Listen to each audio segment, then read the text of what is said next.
Hello students, my name is Mohammad Haris and I am a second prof MBBS student in BRD medical college Gorakhpur. आज हम लोग start करेंगे अपने second chapter biological classification की। जैसा कि हम जानते हैं कि ऑर्गेनिज्म का क्लासिफिकेशन बहुत पहले से होता हुआ आ रहा है, लेकिन जो पहले क्लासिफिकेशन होता था उसमें हम किसी भी साइंटिफिक बेसिस का इस्तेमाल नहीं करते थे। क्लासिफिकेशन करते थे वो किस बेसिस पे करते थे? हम अपने ज़रूरत के हिसाब से क्लासिफिकेशन करते थे। जो हमारे 3 बेसिक नीड्स थे हम उनके हिसाब से क्लासिफिकेशन करते थे। हमारे 3 नीड कौन से थे, कौन सी हैं? Food, shelter and clothing. हम अपनी ज़रूरत के हिसाब से क्लासिफिकेशन करते थे। और जो जिन साइंटिस्ट ने सबसे पहले साइंटिफिक बेसिस का इस्तेमाल किया अपने क्लासिफिकेशन में, उनका नाम है Aristotle.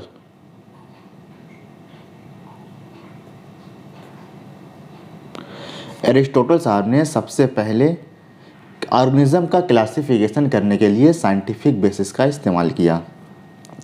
Earliest scientist to attempt a more scientific basis for classification Aristotle. ये आपको याद रखना है। उन्होंने क्या किया था? उन्होंने मॉर्फोलॉजिकल कैरेक्टर का इस्तेमाल किया था। मॉर्फोलॉजिकल कैरेक्टर का मतलब जो एक्सटर्नल, देखिए कभी भी मॉर्फोलॉजी आएगा तो मॉर्फोलॉजी मतलब समझिएगा external feature, external feature of an organism.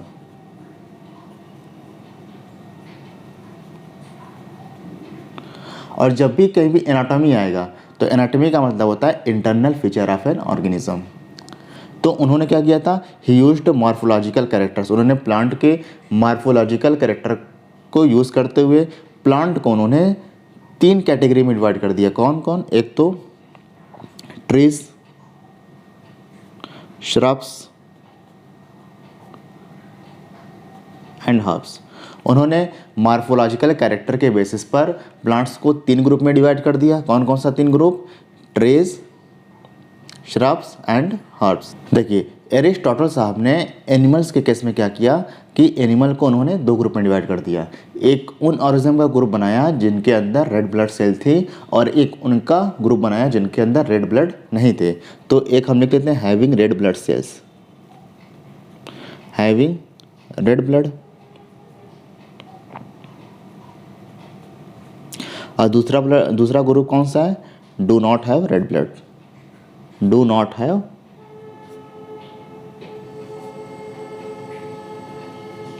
Red blood. और जिनके अंदर रेड ब्लड होता है उनको बोलते हैं इनाइमा, इनाइमा। और जिनके अंदर रेड ब्लड नहीं होता है उनको बोलते हैं एनाइमा। तो ये आपको याद रखना है। तो सबसे पहले हमने एरिस्टोटल साहब के बारे में पढ़ा। उन्होंने क्या बताया? उन्होंने सबसे पहले साइंटिफिक बेसिस का इस्तेमाल किया था ऑर्गेनिज्म का क्लासिफिकेशन करने के लिए। उन्होंने मॉर्फोलॉजिकल बेसिस पर प्लांट्स को 3 ग्रुप में डिवाइड कर दिया। कौन कौन? एक ट्रीज, श्रब्स एंड हर्ब्स। और एनिमल को उन्होंने 2 ग्रुप में डिवाइड कर दिया। कौन कौन से 2 ग्रुप? एक ग्रुप बनाया जिनके अंदर जितने भी ऑर्गेनिज्म थे उनके ब्लड में रेड ब्लड सेल थी, मतलब उनका खून लाल था। एंड डू नॉट, दूसरा ग्रुप कौन सा था? Do not have read blood, जिनके पास रेड ब्लड नहीं था। तो जिनके पास रेड ब्लड होता है उसको बोलता है एनाइमा, एंड जिनके पास रेड ब्लड सेल नहीं होता उनको बोलते हैं एनाइमा। इतना याद रखिएगा आप लोग। अगली चीज़ पढ़ेंगे हम लोग 2 किंगडम क्लासिफिकेशन के बारे में। 2 किंगडम कौन कौन सा? आप सब लोग जानते हैं। देखिए 2 kingdom classification system was given by Linnaeus, Carolus Linnaeus द्वारा 2 किंगडम क्लासिफिकेशन दिया। उन्होंने 2 ग्रुप बना दिया, एक प्लांट्स का और दूसरा एनिमल्स का। किस बेसिस पे? On the basis of cell wall. जिनके अंदर सेल वॉल प्रेजेंट थी, सेल वॉल प्रेजेंट। अगला सेल वॉल एब्सेंट। तो जिन ऑर्गेनिज्म के अंदर सेल वॉल प्रेजेंट थी उन सबको रखा गया प्लांटी के अंदर, प्लांटी के अंदर। और जिन ऑर्गेनिज्म के पास सेल वॉल नहीं थी उनको रखा गया एनिमेलिया के अंदर। तो Plantae and Animalia are 2 kingdom. किस बेसिस पे किया गया कि जिनके पास सेल वॉल थी उन सब को रख दिया गया प्लांटी के अंदर, और जिनके पास सेल वॉल नहीं थी उन सब ऑर्गेनिज्म को रख दिया गया एनिमेलिया के अंदर। और जो टू किंगडम क्लासिफिकेशन दिया गया था, ये दिया गया था 1758 में। तो आपको ईयर भी याद रखना है, 1758 में टू किंगडम क्लासिफिकेशन दिया गया था। जैसे प्लांटी के अंदर कौन कौन आएगा, जैसे कि हम बात कर लें बैक्टीरिया की, हम बात कर लें एल्गी की, हम बात कर लें फंजाई की। उसी तरह एनिमेलिया के अंदर रख दिया गया पैरामीशियम को, अमीबा को,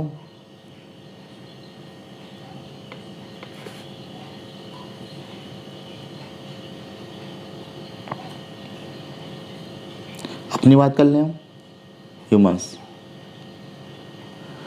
तो जैसे हमारे अंदर हमारी सेल में सेल वाल नहीं होती है, इसलिए हमको रखा गया एनिमेलिया के अंदर। पैरामीशियम को कहाँ रखा गया था, एनिमेलिया के अंदर। अमीबा को कहाँ रखा गया था, एनिमेलिया के अंदर। क्यों, क्योंकि इनकी सेल में सेल वाल एब्सेंट होती है। और प्लांटी के अंदर ऐसे ऑर्गेनिज्म है जिनके सेल में सेल वाल प्रेजेंट होती है।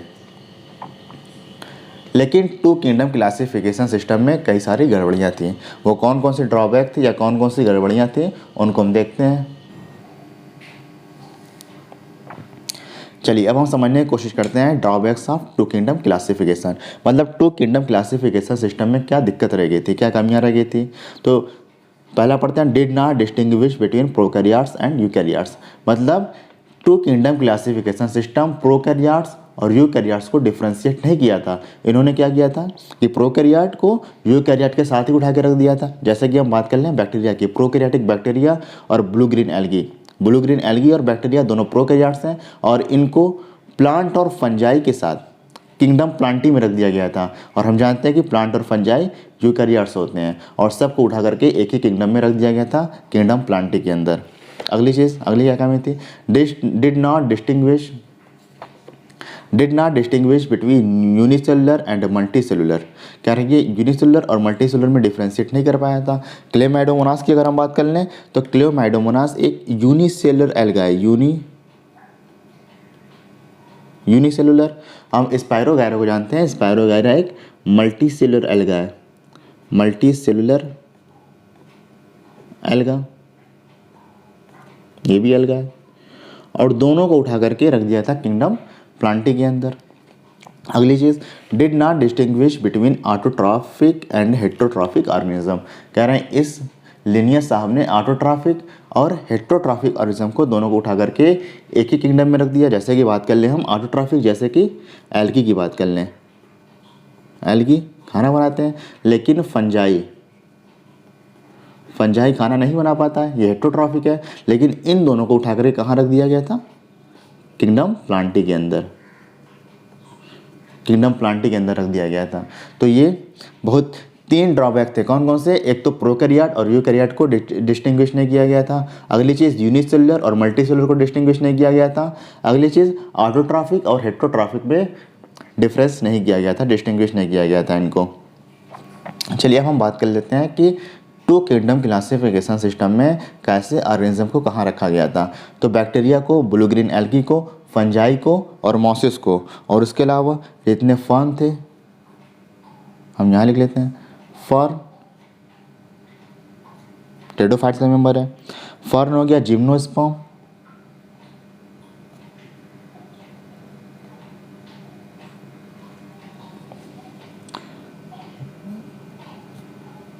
एंजियोस्पर्म, इन सबको रखा गया था किंगडम प्लांटी के अंदर। इन सबको किंगडम प्लांटी के अंदर रखा गया था।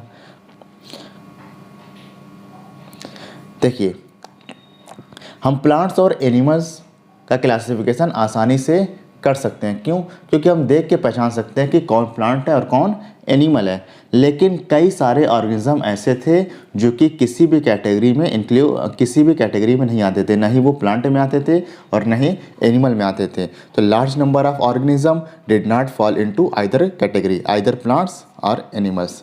कह रहे कई सारे ऑर्गेनिज्म ऐसे थे जो न ही प्लांट्स में आते थे, न ही एनिमल्स में आते थे। तो हमको अपने टू किंगडम क्लासिफिकेशन सिस्टम में कुछ कमी महसूस हुई।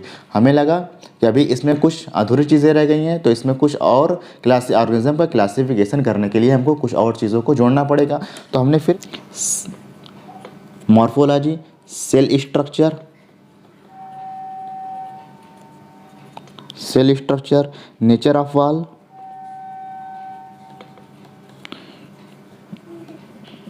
Nature of wall, mode of nutrition,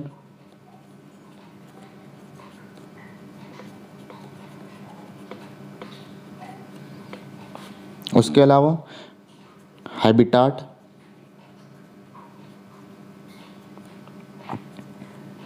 method of reproduction, method of reproduction and evolutionary relationship. तो सेल स्ट्रक्चर, नेचर, मॉर्फोलॉजी के साथ साथ cell structure, nature of wall, mode of nutrition, habitat, method of reproduction and evolutionary relationship. तो आपको इतनी चीज़ें याद करनी है कि क्लासिफिकेशन, अब जो क्लासिफिकेशन होता है इनमें उनमें ये सारी चीज़ें भी इंक्लूड होती हैं। कौन कौन सी? एक तो cell structure, nature of wall, mode of nutrition, habitat, method of reproduction and evolutionary relationship. ठीक है। फिर आया 3 किंगडम क्लासिफिकेशन। इसको किसने दिया? इसको दिया प्रोपोज्ड बाई, ये दिया गया अर्नेस्ट हेकल नाम के साइंटिस्ट द्वारा, अर्नेस्ट हेकल।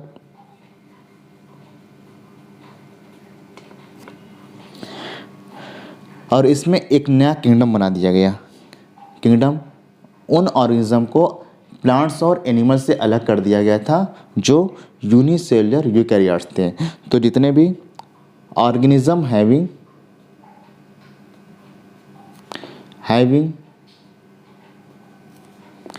यूनिसेलुलर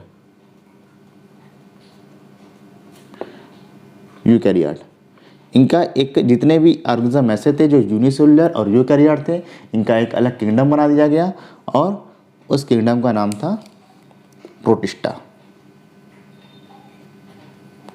तो इस तरह से अब हमारे पास 3 किंगडम हो गए। कौन कौन से?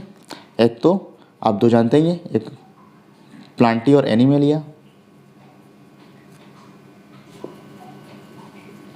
और एक नया किंगडम आ गया प्रोटिस्टा।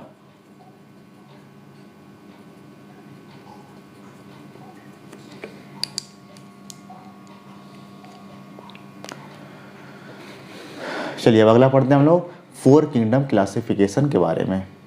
4 किंगडम क्लासिफिकेशन सिस्टम दिया गया कोपलैंड के द्वारा।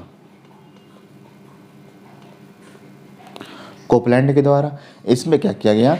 जितने भी ऑर्गेनिज्म यूनिसेलुलर प्रोकैरियोट थे, जितने भी ऑर्गेनिज्म यूनिसेलुलर प्रोकैरियोट थे, उनका एक अलग किंगडम बना दिया गया और उस किंगडम का नाम था मोनेरा। अब इस तरह से हमारे पास टोटल 4 किंगडम हो गए। कौन कौन से? एक तो एनिमेलिया हो गया,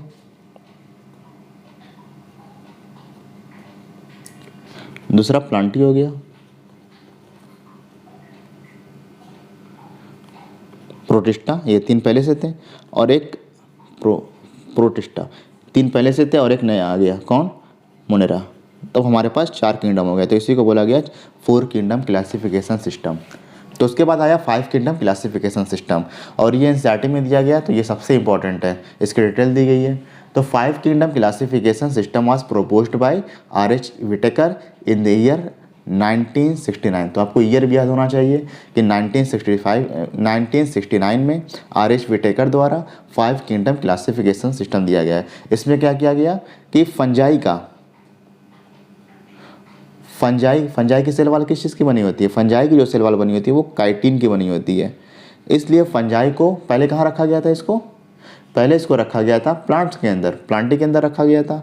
लेकिन जो हम जानते हैं कि जो प्लांट होते हैं इनकी सेल वाल सेलुलोज की होती है, इसलिए प्लांटी के अंदर से फंजाई को निकाल लिया गया और निकाल करके इसका एक अलग किंगडम बना दिया गया, किंगडम फंजाई। तो इस तरह से हमारे पास 5 किंगडम हो गए। कौन कौन से बोलिएगा? एक तो प्लांटी, आप पहले से जानते हैं, प्लांटी, एनिमेलिया, प्रोटिस्टा, मोनेरा, और अगला जो नया किंगडम आया ये है फंजाई।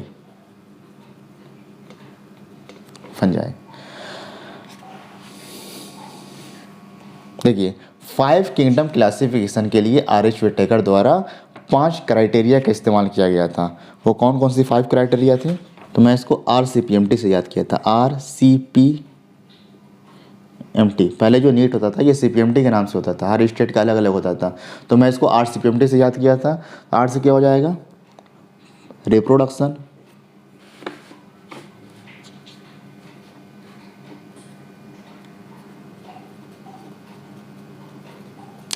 सी से क्या हो जाएगा? सेल स्ट्रक्चर, पी से क्या हो जाएगा? Phylogenetic relationship, phylogenetic relationship. अब ये क्या होता है? ये होता है इवोल्यूशनरी रिलेशनशिप। कह रहे किसी एक कैटेगरी के अंदर जितने भी ऑर्गेनिज्म आएंगे सबके एंसेस्टर सेम होंगे। तो फाइलोजेनेटिक रिलेशनशिप का मतलब इवोल्यूशनरी रिलेशनशिप।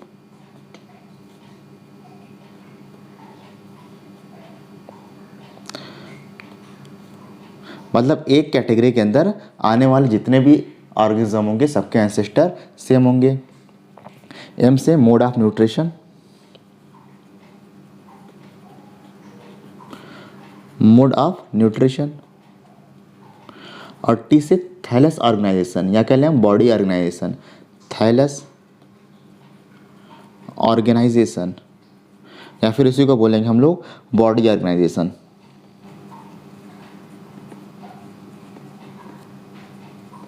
Body organization. देखिए 5 किंगडम क्लासिफिकेशन में आर.एच. विटेकर द्वारा, या 5 किंगडम क्लासिफिकेशन को करने के लिए आर.एच. विटेकर द्वारा 5 क्राइटेरिया का इस्तेमाल किया गया था। वो कौन कौन सी 5 क्राइटेरिया थे? RCPMT, reproduction, cell structure, phylogenetic relationship, mode of nutrition and thallus organization, या फिर इसी को बोलेंगे हम लोग बॉडी ऑर्गेनाइजेशन। तो इतना आप लोग याद रखिएगा।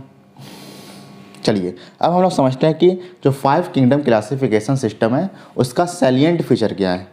तो हम समझते हैं कि फंजाई का एक नया किंगडम बना दिया गया। Fungi were placed in separate kingdom, उस किंगडम का नाम फंजाई। ठीक है, अगली चीज़ इसमें क्या किया गया कि जिन ऑर्गेनिज्म को पहले अलग ग्रुप में रखा गया था, जैसे अगर आप क्लेमाइडोमोनास और क्लोरेला की बात कर लें, क्लेमाइडोमोनास और क्लोरेला, इनके अंदर सेल वॉल प्रेजेंट होती हैं, इनके अंदर सेल वॉल प्रेजेंट होती हैं, तो इनको पहले रखा गया था प्लांटी के अंदर। प्लांटी के अंदर जब 2 किंगडम क्लासिफिकेशन सिस्टम था उस दौरान क्लेमाइडोमोनास और क्लोरेला ये दोनों एल्गी हैं, दोनों को किंगडम प्लांटी के अंदर रखा गया था। लेकिन और देखिए अमीबा और पैरामीशियम की बात करें, इनके अंदर सेल वॉल एब्सेंट होती हैं, इसलिए इनको पहले रखा गया था किंगडम एनिमेलिया के अंदर, किंगडम एनिमेलिया के अंदर। लेकिन दिक्कत क्या थी? जितने भी क्लेमाइडोमोनास या क्लोरेला की बात कर लें, ये यूनिसेलुलर यूकैरियोट थे, ये भी थे यूनिसेलुलर यूकैरियोट। और हम जानते हैं कि यूनिसेलुलर यूकैरियोट का एक नया किंगडम बना दिया गया, और वो किंगडम कौन सा है? प्रोटिस्टा। तो फिर हमने प्लांटी और एनिमेलिया से निकाल करके इनको किंगडम प्रोटिस्टा में डाल दिया। अगली चीज, animal and plant kingdom becomes more homogeneous than they are in the 2 kingdom classification. देखिए जो 2 किंगडम क्लासिफिकेशन सिस्टम था उसमें प्रोकैरियोट्स यूकैरियोट्स भी थे, यूनिसेलुलर मल्टीसेलुलर भी थे, फोटोसिंथेटिक नॉन फोटोसिंथेटिक सब एक ही में रखे गए थे। लेकिन फिर क्या किया गया, 5 किंगडम क्लासिफिकेशन में हर ऑर्गेनिज्म को, मतलब 5 किंगडम क्लासिफिकेशन सिस्टम होते हुए हर ऑर्गेनिज्म को अलग अलग प्लेस दे दिया गया। मतलब जो यूनिसेलुलर यूकैरियोट थे उनको अलग किंगडम में रख दिया गया, और जो यूनिसेलुलर प्रोकैरियोट थे उनको अलग किंगडम में रख दिया गया। जिनकी सेल वॉल काइटिन की बनी हुई थी उनको प्लांटी से निकाल करके हमने रख दिया किंगडम फंजाई के अंदर। तो इससे क्या हुआ, जो प्लांट और एनिमल किंगडम था ये एक जैसा हो गया। मतलब इनके अंदर अब जो ऑर्गेनिज्म है अब सब में सिमिलरिटीज़ हैं, सब एक दूसरे से मिलते जुलते हैं। तो वही कह रहा है कि animal and plant kingdom becomes more homogeneous, ज़्यादा होमोजीनस हो गया, इनके ऑर्गेनिज्म सब एक दूसरे से मिलते जुलते हैं, सब एक जैसे हो गए। Becomes more homogeneous than they are in the 2 kingdom classification, अगर हम 2 किंगडम क्लासिफिकेशन से कंपेरिजन करें। लेकिन 5 किंगडम क्लासिफिकेशन सिस्टम में भी कुछ गड़बड़ियाँ हैं। कौन कौन सी दिक्कत है देखिए, there is no mention of lichens and some acellular organism like virus, viroids and prions. 5 kingdom classification system में किसी भी लाइकेन को, वायरस को, वायरवाइड्स को या प्रियॉन्स को, इनको जगह नहीं दी गई। अगली चीज़, each organism, each group has so many diversities that they are difficult to keep together. जैसे कि अगर मोनेरा प्रोटिस्टा की बात करें तो मोनेरा प्रोटिस्टा में जो ऑर्गेनिज्म रखे गए,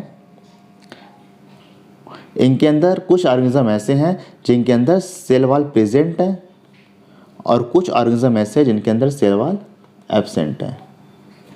अगली चीज़, इनके अंदर मोनेरा प्रोटिस्टा के अंदर ऐसे ऑर्गेनिज्म है, कुछ ऑर्गेनिज्म इनमें ऐसे हैं जो कि फोटोसिंथेसिस करते हैं, कुछ ऑर्गेनिज्म फोटोसिंथेसिस करते हैं और कुछ ऑर्गेनिज्म फोटोसिंथेसिस नहीं करते हैं। तो वही लिखा, each group has so many diversities that is difficult to keep them together. देखिए और क्या दिक्कत है, it is very difficult to make distinguish between unicellular and multicellular forms of algae. देखिए कुछ एल्गी यूनिसेलुलर होती हैं और कुछ एल्गी मल्टीसेलुलर होती हैं और हैं तो प्लांट से, दोनों की सेल वॉल एक जैसी है, तो दोनों को पहले कहाँ रखा गया था, किंगडम प्लांटे के अंदर। अगर हम यूनिसेलुलर एल्गी की बात करें तो एग्जांपल इसका है क्लेमाइडोमोनास, आप पढ़ चुके हैं, अभी बताया था मैं आपको, क्लेमाइडोमोनास और क्लोरेला। और कुछ हम मल्टी सेलुलर एल्गी की बात करते हैं तो मल्टी सेलुलर एल्गी जैसे कि कारा की बात कर लें, फ्यूकस की बात कर लें एंड ग्रेसिलेरिया, इन सब के बारे में हम चैप्टर 3 में पढ़ेंगे। ग्रेसिलेरिया ये मल्टी सेलुलर एल्गी हैं। आप बताइए, यूनिसेलुलर एल्गी को उठा करके रख दिया किंगडम प्रोटिस्टा के अंदर, किंगडम प्रोटिस्टा के अंदर इनको रख दिया गया और इनको कहाँ रख दिया गया, किंगडम प्लांटी के अंदर। तो ये बहुत अनरियलिस्टिक लगता है कि हम एल्गी को ही दो अलग अलग किंगडम में उठा के रख दे रहे हैं। जो यूनिसेलुलर एल्गी थी जैसे क्लेमाइडोमोनास और क्लोरेला, इनको उठा के रख दिया है किंगडम प्रोटिस्टा के अंदर, और जो मल्टी सेलुलर एल्गी थी जैसे कारा, फ्यूकस, ग्रेसिलेरिया और भी कई सारी एल्गी होती हैं, जेलिडियम, इनके बारे में पढ़ेंगे आप चैप्टर 3 में, इनको हम किंगडम प्लांटी के अंदर रखे हैं। तो ये कुछ दिक्कतें हैं अभी भी 5 किंगडम क्लासिफिकेशन सिस्टम के अंदर। देखिए एनसीईआरटी कह रहा है कि 5 किंगडम क्लासिफिकेशन सिस्टम में उन ऑर्गेनिज्म को एक साथ रख दिया गया जो ऑर्गेनिज्म पहले किसी और किंगडम में थे। जैसे कि अगर हम बात करें क्लेमाइडोमोनास की, अभी पढ़ चुके, क्लेमाइडोमोनास कहाँ रखा गया था इसको, क्लेमाइडोमोनास को रखा गया था किंगडम प्लांटी के अंदर। एंड अमीबा को कहाँ रखा गया था, अमीबा को रखा गया था एनिमेलिया के अंदर। तो लिख दे रहे हैं क्लेमाइडोमोनास को प्लांटी के अंदर रखा गया था और अमीबा को रखा गया था एनिमेलिया के अंदर। लेकिन 5 किंगडम क्लासिफिकेशन में अलग अलग किंगडम में रखे गए थे। अब इन सबको एक कॉमन किंगडम में रख दिया गया और वो किंगडम है किंगडम प्रोटिस्टा। अब इन दोनों को उठा करके किंगडम प्रोटिस्टा में रख दिया गया। एनसीईआरटी कह रहा है दिस चेंज हैपन, कह रहा है ऐसा इसलिए हुआ because the criteria for classification change, कह रहा है क्लासिफिकेशन का क्राइटेरिया चेंज हो गया इसलिए ऐसा हुआ। और एनसीईआरटी ये भी कह रहा है कि फ्यूचर में जैसे जैसे ऑर्गेनिज्म के बीच हमें रिलेशनशिप पता चलेगी, इवोल्यूशनरी रिलेशनशिप के बारे में पता चलेगा, हम फ्यूचर में भी इस टाइप के या इस तरह के हम चेंजेस कर सकते हैं। अब पढ़ते हैं हम लोग 6 किंगडम क्लासिफिकेशन सिस्टम के बारे में। 6 किंगडम क्लासिफिकेशन सिस्टम या फिर बोलते हैं इसको हम 3 डोमेन ऑफ लाइफ, किसके द्वारा दिया गया, ये दिया गया कार्ल वूज नाम के साइंटिस्ट के द्वारा, कार्ल वूज नाम के साइंटिस्ट द्वारा दिया गया। इसमें क्या किया गया कि जो किंगडम मोनेरा था इसके 2 डोमेन बना दिए गए, इसका 2 किंगडम बना दिया गया। कौन कौन, एक में रखा गया आर्की बैक्टीरिया को और एक किंगडम में रखा गया यू बैक्टीरिया। तो 2 डोमेन जो बनाए गए इनका नाम है डोमेन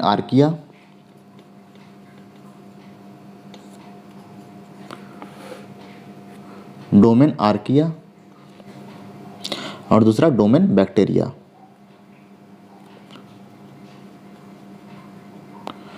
डोमेन बैक्टीरिया। और डोमेन आर्किया में रखा गया आर्की बैक्टीरिया को और डोमेन बैक्टीरिया में रखा गया यू बैक्टीरिया को। तो डोमेन आर्किया में किनको रखा गया? आर्की बैक्टीरिया को,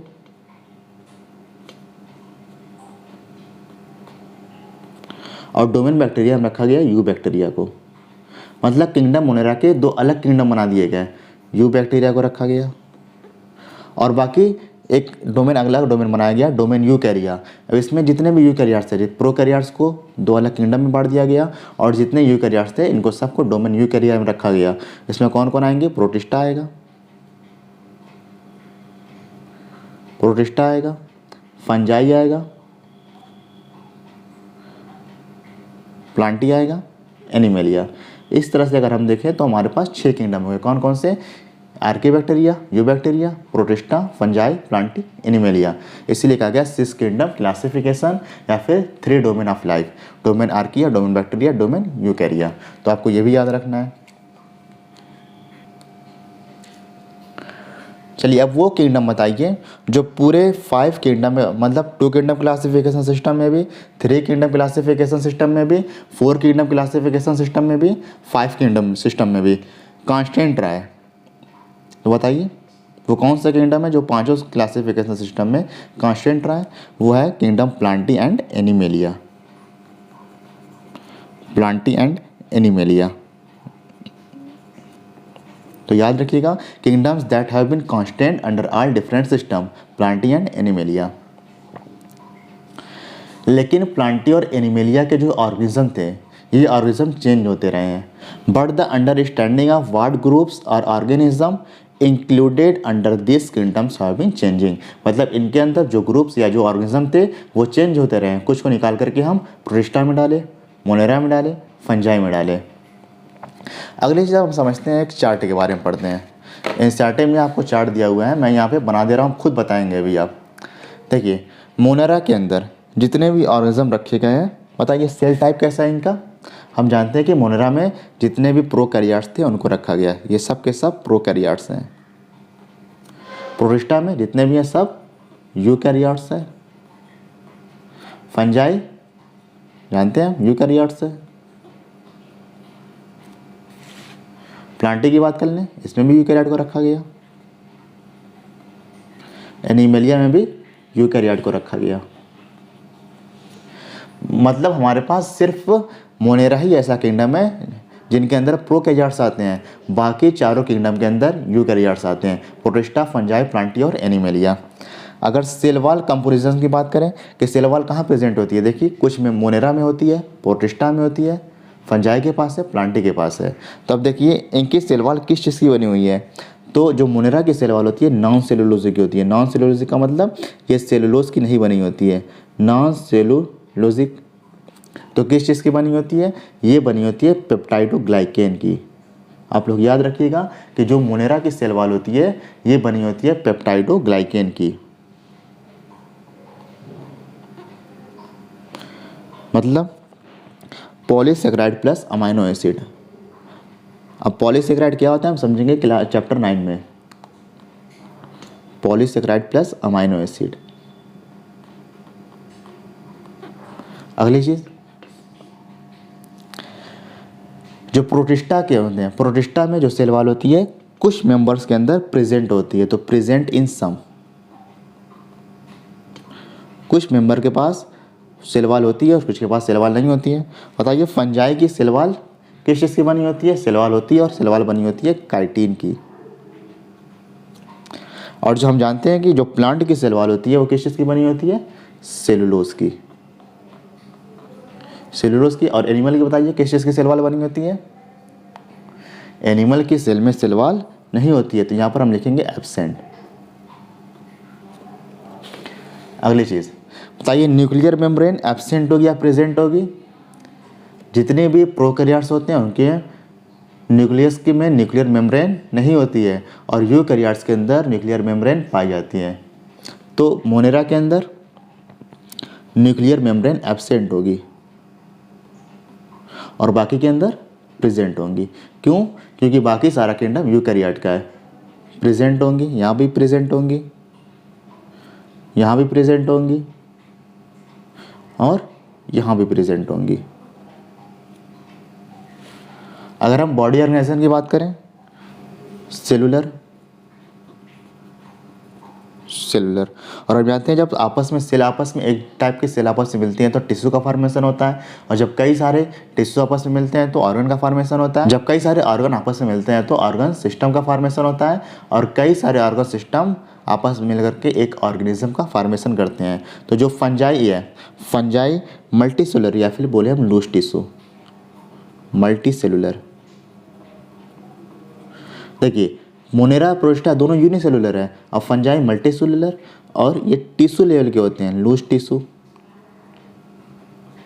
अगर हम इसके प्लांटी की बात करें तो प्लांटी इनके अंदर टिश्यू भी पाए जाएंगे, और टिश्यू ऑर्गेनाइज होकर ऑर्गन का फॉर्मेशन करते हैं, तो ऑर्गन लेवल भी पाया जाएगा। अगर एनिमल की बात करें तो एनिमल के अंदर कुछ टिश्यू लेवल के होते हैं, कुछ ऑर्गन लेवल के होते हैं, और कुछ ऑर्गन सिस्टम लेवल के भी होते हैं, ऑर्गन सिस्टम। अगर हम मोड ऑफ न्यूट्रिशन की बात करें तो सबसे ज़्यादा मेटाबॉलिक डाइवर्सिटी मोनेरा के अंदर पाई जाती है। तो मोनेरा ऑटोट्रॉफिक भी होते हैं, ऑटोट्रॉफिक का मतलब ये अपना खाना खुद से बना सकते हैं। और ऑटोट्रॉफिक में भी दो कैटेगरी, एक तो कीमोसिंथेटिक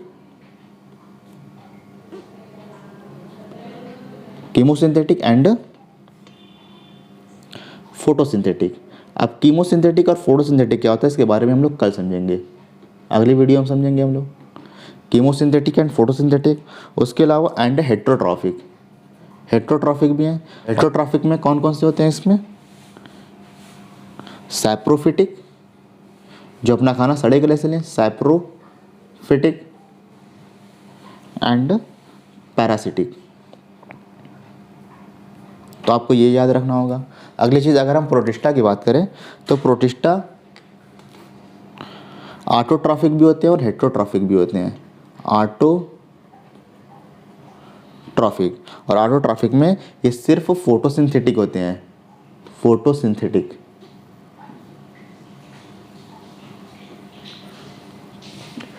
उसके अलावा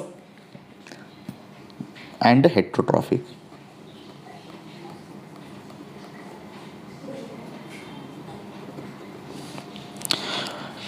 लेकिन फंजाई का एक ऐसा किंगडम है जो सिर्फ और सिर्फ हेट्रोट्रॉफिक होता है। तो फंजाई के लिए हम क्या लिखें, ऑलवेज हेट्रोट्रॉफिक,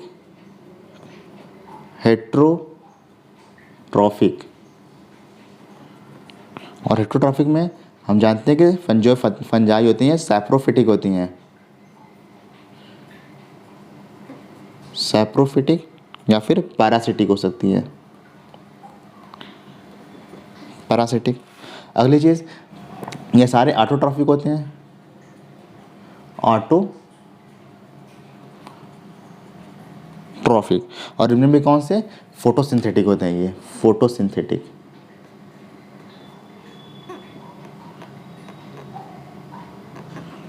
और एनिमल्स, जितने भी एनिमल्स होते हैं सबके सब हेट्रोट्रॉफिक होते हैं। तो फंजाई और एनिमल दो ऐसे किंगडम है जो सिर्फ और सिर्फ हेट्रोट्रॉफिक हैं। हेट्रोट्रॉफिक मतलब अपना खाना खुद से नहीं बना सकते, हेट्रोट्रॉफिक। इनमें भी होलोजोइक,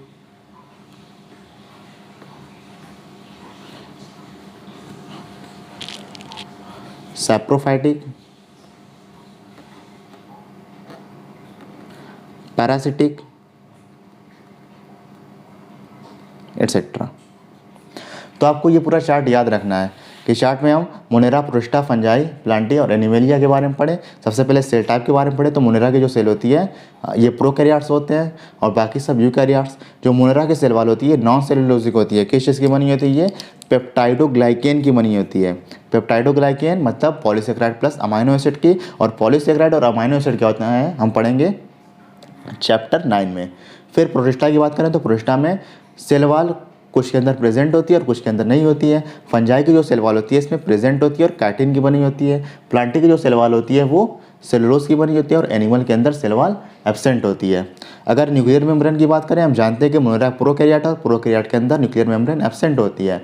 तो मोनेरा के अंदर न्यूक्लियर मेम्ब्रेन एब्सेंट, बाकी प्रोटिस्टा, फंजाई, प्लांटी और एनिमलिया के अंदर न्यूक्लियर मेम्ब्रेन प्रेजेंट होगी।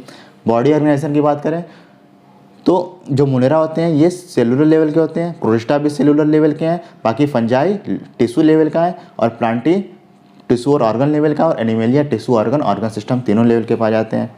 अगर हम मोड ऑफ न्यूट्रिशन की बात करें तो जो मुनेरा होता है, मुनेरा में ऑटोट्रॉफिक भी और हेटरोट्रॉफिक भी है। ऑटोट्रॉफिक में भी दो टाइप है, कीमोसिंथेटिक एंड फोटोसिंथेटिक। हेटरोट्रॉफिक में सैप्रोफाइटिक हो सकता है या फिर पैरासिटिक हो सकता है। प्रोटिस्टा की बात करें ये भी ऑटोट्रॉफिक हो सकता है और हेटरोट्रॉफिक दोनों हो सकता है। तो ऑटोट्रॉफिक में सिर्फ और सिर्फ फोटोसिंथेटिक होगा। अगर हम फंजाई की बात करें, फंजाई ऑलवेज हेटरोट्रॉफिक, ये हमेशा हेटरोट्रॉफिक होगा। और खाना कहाँ से लेगा, ये सैप्रोफाइटिक या फिर पैरासिटिक मोड होगा इसका। प्लांटी की बात करें तो प्लांटी जितने भी प्लांट्स होंगे सब के सब ऑटोट्रॉफिक होते हैं और ये फोटोसिंथेटिक होते हैं, तो याद रखिएगा। और एनिमेलिया की अगर बात करें तो एनिमेलिया जितने भी एनिमल्स आएंगे सब के सब हेटरोट्रॉफिक होते हैं। और हेटरोट्रॉफिक मोड के कुछ तरीके हैं, जैसे होलोजिक हो सकता है, सैप्रोफाइटिक हो सकता है और पैरासिटिक हो सकता है। बाकी पढ़ेंगे हम लोग नेक्स्ट वीडियो में। Thank you.